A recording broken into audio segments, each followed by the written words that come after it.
You're not ready to pass the CPA exam faster? Visit cpapass.ai. Today, FAR exam, stop mixing up probable and reasonably possible losses.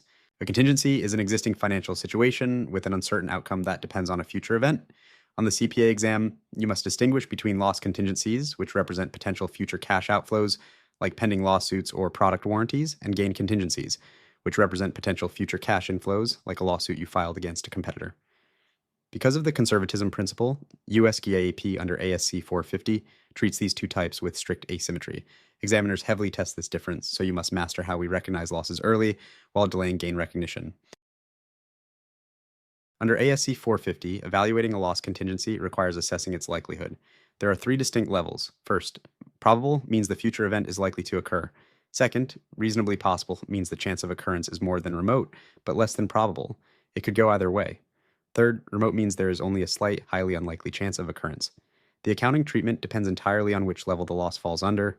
If you confuse these levels, you will miss easy points on the exam, as each level triggers a completely different reporting requirement.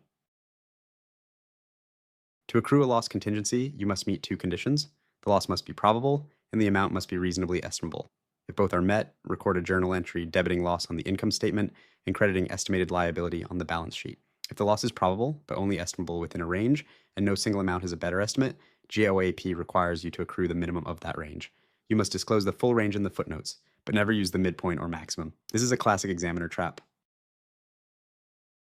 To easily remember these rules, use the PRD mnemonic. P stands for probable and estimable. You post it, meaning you accrue the loss and liability. R stands for reasonably possible, or probable but not estimable. You report it, meaning you disclose it in the footnotes only.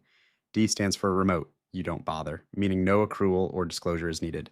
However, watch out for the critical exception. Guarantees of others' debts must always be disclosed even if the likelihood of loss is remote. Keep this exception in mind for tricky exam questions. Now, let's look at gain contingencies. The rule here is absolute. Never accrue a gain contingency, even if realization is highly probable. This is the conservatism principle in action.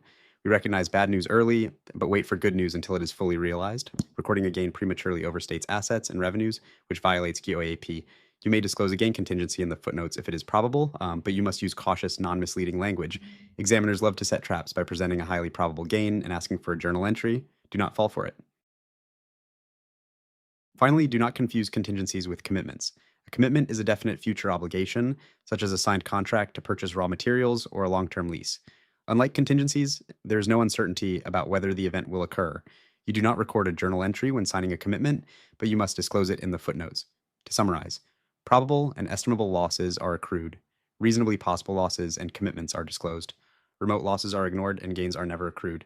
Head over to cpapass.ai to practice these concepts with realistic mock exams and task-based simulations.